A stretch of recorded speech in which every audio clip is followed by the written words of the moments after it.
नमस्ते सदावत्सले मातृभूमि। हम लोग चर्चा करने जा रहे हैं अमेरिका की बदलती पॉलिसी को ध्यान में रखते हुए। हो सकता है कि एक शद्दम पॉलिसी बदलने का दिखावा क्यों ना हो, लेकिन ऐसा लग नहीं रहा है कि वो केवल दिखावा कर रहे हैं। उसका कारण बहुत कुछ हो सकता है। एक बात तो हमको ध्यान में आनी चाहिए कि ट्रंप प्रशासन ने इस्लामिक कंट्रियों से और ख़ास तौर से पाकिस्तान से दूरी बना ली थी।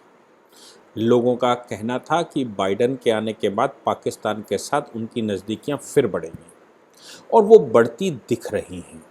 फिर बढ़ेंगी इससे मतलब है, जिस समय यूएस के अंदर चुनाव चल रहा था तो जो बाइडन और कमला हैरिस कर रही थीं वो ख़ास तौर से पाकिस्तानियों का समर्थन पर काम करने की कोशिश कर रही थी।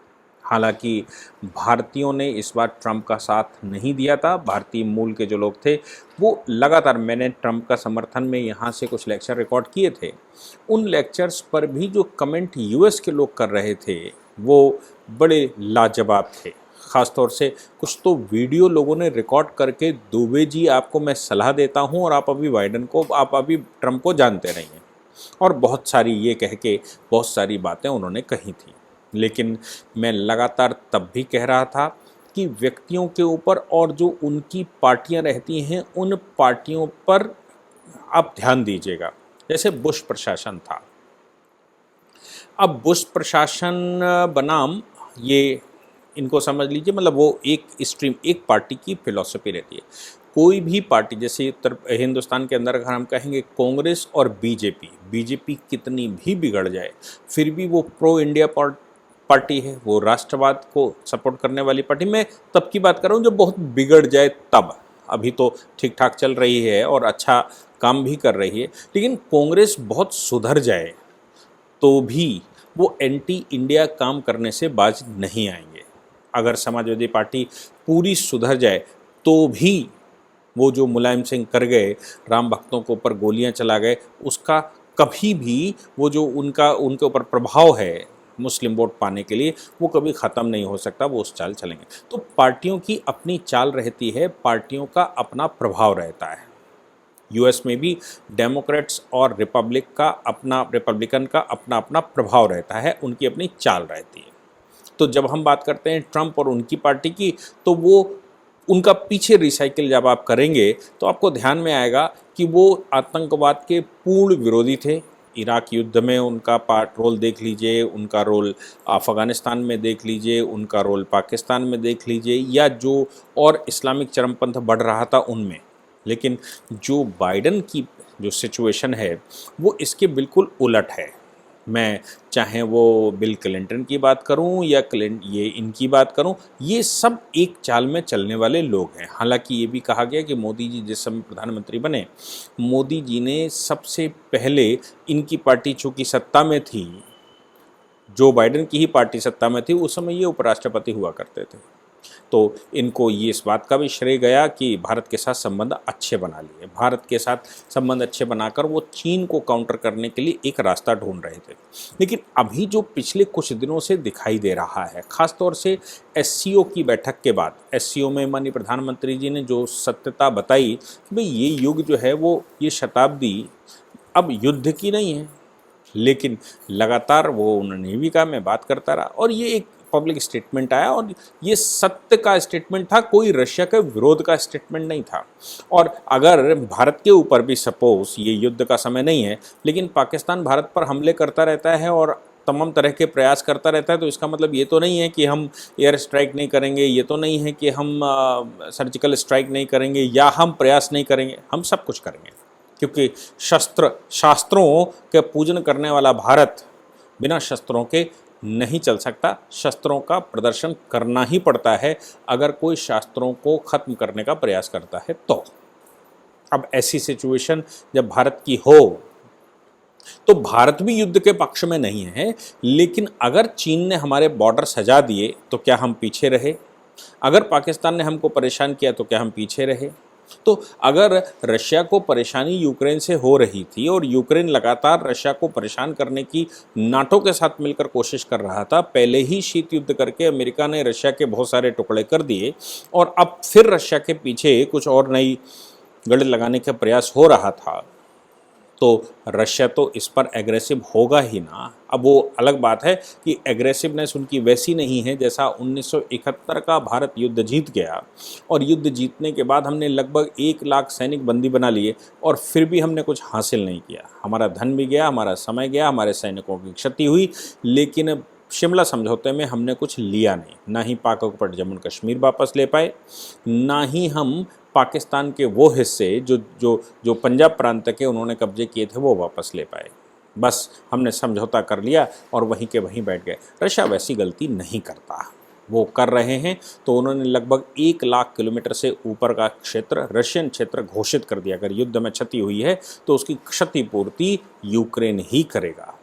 खैर, उनकी अपनी पॉलिसी है, हमारी अपनी पॉलिसी है। हमारे शासक, और ये डिपेंड करता है शासकों के ऊपर। उनके ऊपर गोर्बाचोव बैठे हुए थे, उन्होंने शीत युद्ध के दौरान उसको विभाजन कर दिया। नए शासक बैठे और समय बीतते बीतते अब लगभग 30 साल हो गए। 30 साल बाद आज के पुतिन ने उसको फिर यूनाइट करने का प्रयास किया है और कर रहे हैं। और ऐसा इतिहास में कोई पहली बार नहीं हो रहा, ऐसा इतिहास गवाह है कि ऐसा होता रहा है। कंट्री टूटते और मिलते रहे हैं। ये सब डिपेंड करता है शासक कैसा बैठा हुआ है। भारत भी लगभग 3 से 4 बार तो विखंडित होते हुए इतिहासकारों ने लिखा ही है। आप समझ लीजिए, मौर्यों के बाद भारत विखंडित हुआ, तब गुप्तों ने जोड़ा, और गुप्तों के बाद फिर भारत विखंडित हुआ, फिर जोड़ा, फिर अंग्रेज़ों ने अच्छे इंटेंशन से या बुरे इंटेंशन से जोड़ा, लेकिन उन्होंने फिर से एक यूनिट बना लिया। इससे पहले मुग़लों ने अच्छे इंटेंशन बुरे इंटेंशन से लेकिन एक यूनिट बना लिया। तो भारत खुद इस बात का गवाह है कि शासक बैठा, अब शासक अच्छे उद्देश्य से बैठेगा तो अच्छे काम करेगा, बुरे उद्देश्य से बैठेगा तो बुरे काम करेगा। लेकिन भूमि पर ये सत्य है कि वो जिगजैग मोशन में कंट्री टूटते हैं और फिर मिल जाते हैं। ऐसा चीन में भी हुआ, ऐसा यूरोप में भी होता है, ऐसा रशिया के साथ भी होता है। बस इतनी सी बात है कि कितने वर्षों बाद ये प्रक्रिया शुरू होती है। रशिया ने 30 वर्ष के बाद ही ये प्रक्रिया शुरू कर दी और उन्होंने फिर से धीरे धीरे करके सबको जोड़ दिया। अब किल सिर्फ 2 कंट्री ऐसे रह गए हैं जो उनके साथ इस समय SIT के पार्ट नहीं हैं, अदरवाइज़ वो सभी उन्होंने अपने साथ मिला लिए। चाहे तुर्कमेनिस्तान की बात करें, कजाकिस्तान की बात करें, किर्गिस्तान की बात करें और छोटे छोटे कंट्रियों की बात करें जो रशियन फेडरेशन के हिस्से हुआ करते थे, USSR के हिस्से होते थे, उनको सबको उन्होंने एक कर लिया है। आज वो उनके मंच पर ही बैठते हैं। लेकिन अमेरिका को कोई इससे मतलब नहीं है कि आप मिलते हैं कि बिखरते हैं। अमेरिका का मतलब है रशिया एक यूनाइट शक्ति की तरह उभर ना पाए। अमेरिका ने अपनी पॉलिसी बनाते समय सीधा उद्देश्य बनाया कि जो कंट्री उभर रहा होगा और जो अमेरिका को चैलेंज कर सकता है उसको समाप्त करना है, चाहे वो रशिया हो, चाहे वो चाइना हो और चाहे भारत क्यों ना हो। अब भारत की शक्ति बड़ी तेज़ी से बढ़ी है और भारत ने अपनी कंटक कांटाओं को धीरे धीरे करके ख़त्म कर लिया है। मोदी जी के आने के बाद इस पर बड़ी भारी सफलता भी हमको मिली है। पाकिस्तान को हमने अलग थलग करने में सफल हो गए हैं। चाइना को इकोनॉमी उनकी डाउन करने में हम सफल हो गए हैं।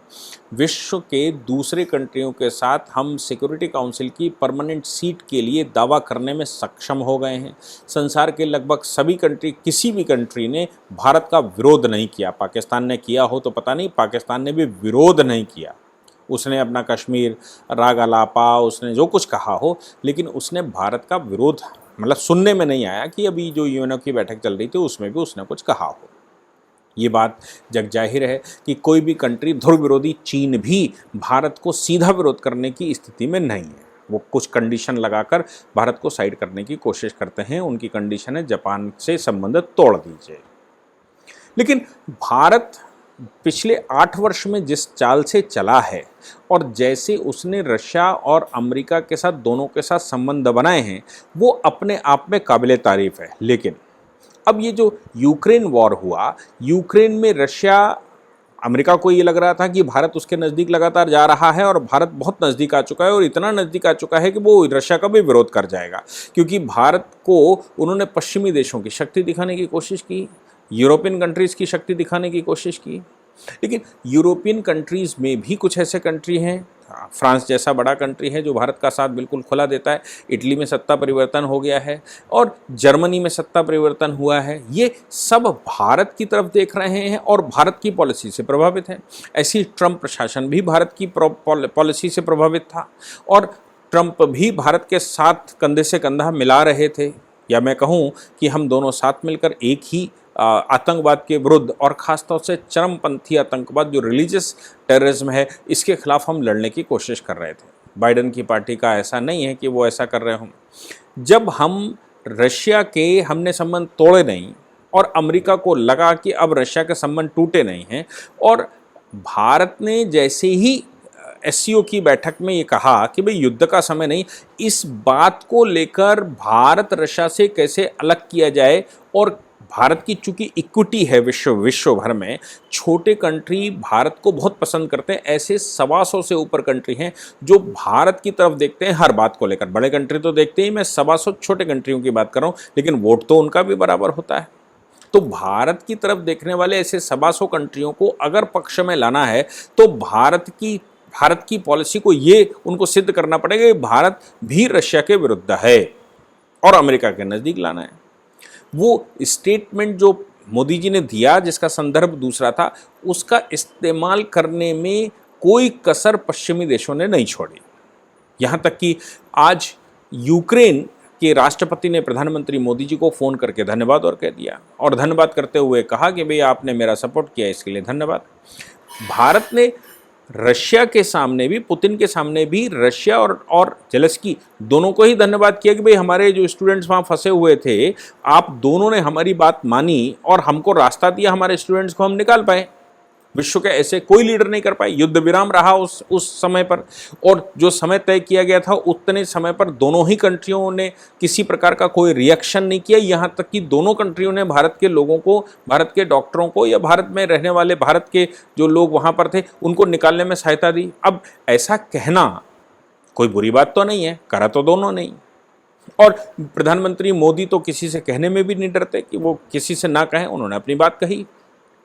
लेकिन पश्चिमी मीडिया उसको, ये बात तो रशिया के जो एम्बेसडर हैं भारत में, उन्होंने भी कहा कि भाई ये सेलेक्टिव मीडिया है, पश्चिमी मीडिया एक सेलेक्टिव मीडिया है। पश्चिमी मीडिया ये सिद्ध करने की कोशिश कर रहा है कि भारत जो है वो रशिया के खिलाफ चला गया है, रशिया का पक्ष नहीं ले रहा। जबकि भारत के प्रधानमंत्री ने लगातार ये बात कही कि भाई हमारी पॉलिसी स्टैटिक है, हमारी पॉलिसी कोई बदलने वाली नहीं है। और यहाँ तक कि अभी जो निंदा प्रस्ताव अमेरिका लाया था उसमें भी भारत ने अपनी पुरानी पॉलिसी को ध्यान में रखते हुए एब्सेंट रहा।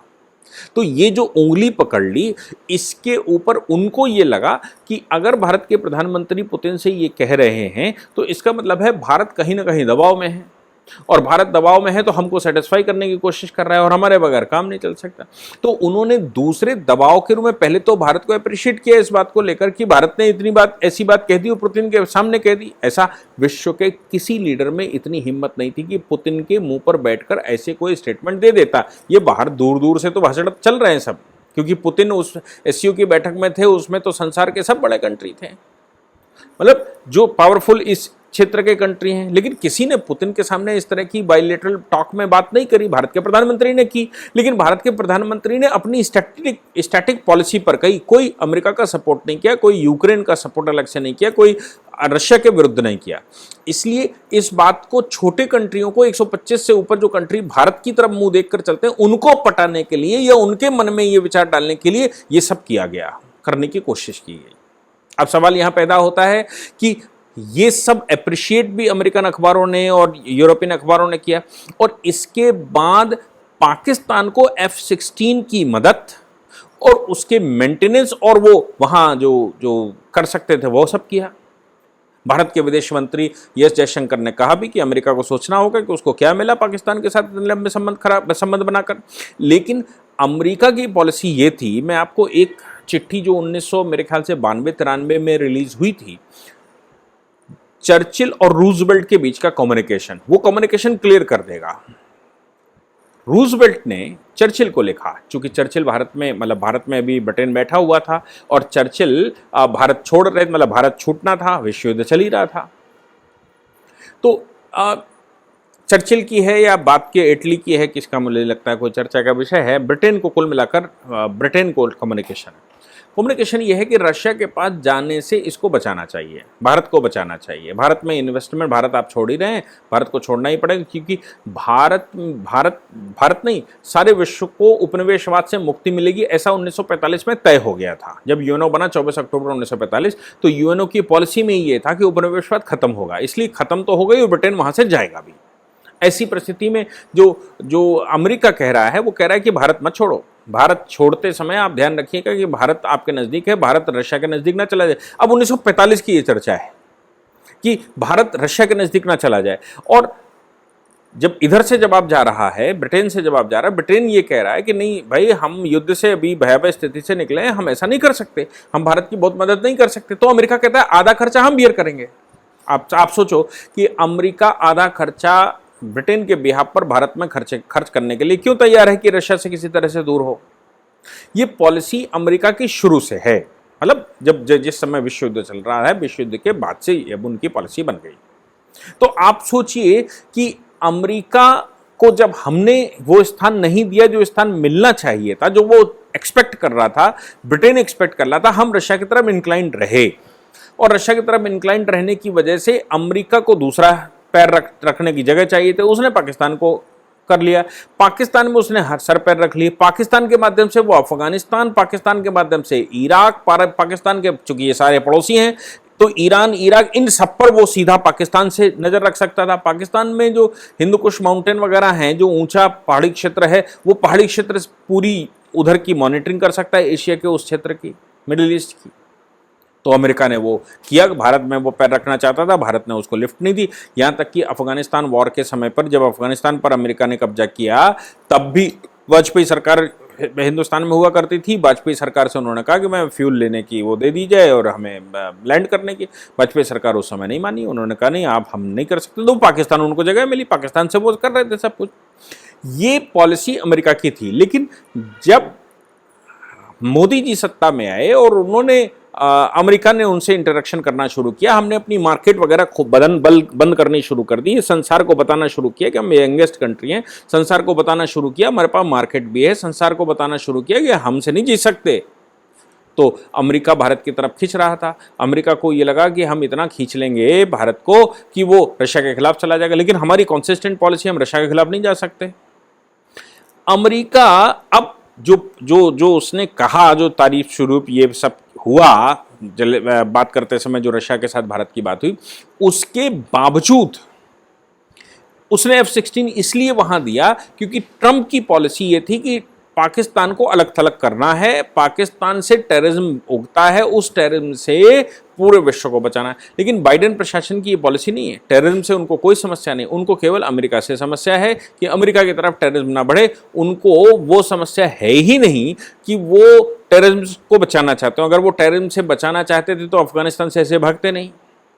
टेररिज्म से वाकई में बचना चाहते थे तो पाकिस्तान की ऐसी मदद करना शुरू नहीं करते। उन्होंने पाकिस्तान की मदद करनी शुरू की। पाकिस्तान के जो रक्षा मंत्री हैं, वो जो आर्मी स्टाफ है, चीफ ऑफ आर्मी स्टाफ भी अब वहां अमेरिका गया तो उन्होंने रेड कारपेट उनको बिछाई है। जबकि ऐसा होता था कि आर्मी स्टाफ वहां जाता था तो वो पूछते तक नहीं थे, एयरपोर्ट पे उनके कपड़ा चेक हो जाते थे। लेकिन अब वो या तो भारत को चिढ़ाने के लिए कर रहे हैं कि भारत जो है वो किसी तरह से न्यूट्रल हो जाए। जो भारत इस समय एस जयशंकर जिस प्रकार से पूरे विश्व में पॉलिसी बनाकर बात कर रहे हैं, उसमें भारत किसी न किसी प्रकार से अमेरिका की तरफ खिंचता चला है और रशिया को भूल जाए, क्योंकि उनको लगा कि कहीं ना कहीं प्रधानमंत्री जी के या कहीं ना कहीं भारत के मन में यह है कि अमेरिका से संबंध तोड़ने नहीं। इस बात के लिए वो भारत को किसी न किसी तरह से फंसाना चाहते हैं, लेकिन भारत फुलटास बोल रहा है। तो उसके बाद अब उन्होंने जो अपनाया कि भारत पर और दबाव कैसे बनाया जाए। पाकिस्तान जो मर रहा है, पाकिस्तान को मदद करना, तो पाकिस्तान के चीफ ऑफ आर्मी स्टाफ के लिए रेड कारपेट बिछाना, वहां F-16 के लिए ये वो देना। ब्लिंकन ने हालांकि स्टेटमेंट दिया, वहाँ के रक्षा सचिव ने स्टेटमेंट दिया कि नहीं ये भारत कंफ्यूज हो रहा है, वो हमारे रेगुलर मेंटेनेंस का चक्कर है। फिर ये जयशंकर ने सीधा कहा था कि नहीं, ये रेगुलर मेंटेनेंस का चक्कर नहीं है, ये क्या हमको बेवकूफ़ समझते हैं क्या। उसके बावजूद, यहाँ सबके बावजूद अगर रेड कारपेट बिछाया जा रहा है भाजपा के लिए, तो फिर ये संकेत दे रहा है कि कहीं ट्रंप की पॉलिसी से हटकर बाइडन उसी रास्ते पर तो नहीं चले जा रहे हैं जिस पर बिल क्लिंटन चलता था। ये जो उनकी पार्टी चलती थी, ये सोचने का विचारणीय विषय है। लेकिन हाँ, ये ठीक है कि भारत अपने स्थान पर बिल्कुल अड़िग है, लेकिन अगर अमेरिका वाकई में पाकिस्तान के नज़दीक फिर चला गया तो भारत के लिए तो समस्या होने वाली है ही, इसमें कोई शक नहीं। फिर भारत के पास मजबूरी हो जाएगी कि वो रशिया के पक्ष में खुलकर खड़ा हो जाए, और अगर रशिया के पक्ष में भारत खड़ा हो जाए, भारत, चीन और रशिया साथ साथ खड़े हो जाएंगे, तो ये भी निश्चित है कि अमेरिका जैसे कंट्री नेस्तनाबूद हो जाएंगे। लेकिन चीन के साथ हम बैठ नहीं सकते, उसका विस्तारवादी नीति है। तो ये सब गणित चारों ओर की फंसी हुई है। इस फंसी हुई पॉलिटिक्स के अंदर अब अमेरिका को समझ नहीं आ रहा कि वो पाकिस्तान के साथ जाए कि वो अमेरिका की भारत के साथ जाए। भारत पर वो विश्वास करे या पाकिस्तान पर विश्वास करे। पाकिस्तान पर एटलीस्ट वो इतना तो विश्वास कर ही सकता है कि हम इसको पैसा देंगे तो यहाँ हम लैंडिंग कर जाएंगे और यहाँ पर कब्जा कर लेंगे आसानी से। ये भी संभव है कि चाइना पाकिस्तान में घुसने के लिए बिल्कुल तैयार बैठा है, और पाकिस्तान इस स्थिति में जा चुका है कि वो चाइना के हाथों इतना बिक चुका है कि बहुत मुश्किल काम है। ये संभव है कि चाइना वहाँ पर कब्जा कर ले। तो ये भी संभव है कि उधर अमेरिका ये सोच रहा हो कि पाकिस्तान पर चाइना कब्जा कर ले, इसलिए हम अपनी उपस्थिति वहाँ दर्ज करवा लें, नहीं तो चाइना कब्जा कर लेगा, और चाइना कब्जा कर लिया तो बहुत बड़ी मुसीबत का एक नया साधन खुल जाएगा। और पाकिस्तान तो आप समझ ही रहे हैं कि वो मजहबी आधार पर बने हुए, उनको कोई डेवलपमेंट का मतलब नहीं, उनको कोई देश दुनिया से मतलब नहीं, उनको तो मजहब के नाम पर जीना, मजहब के नाम पर मरना है। उनकी तो बेवकूफ़ों की जमात है, उस जमात को मरने के अलावा कुछ और आता नहीं, और जनता को वो मार ही देंगे। उसका कारण भी मैंने कई बार बता चुका हूँ। पूर्वज उनके हिंदुस्तान में होते हैं, वो ढूंढ रहे हैं खाड़ी में। अगर अपने पूर्वजों को खाड़ी में ढूंढेंगे और पूर्वजों की वंशावली बदलने की कोशिश करेंगे तो इनसे ज़्यादा कंफ्यूज संसार में आदमी कौन मिल सकता है।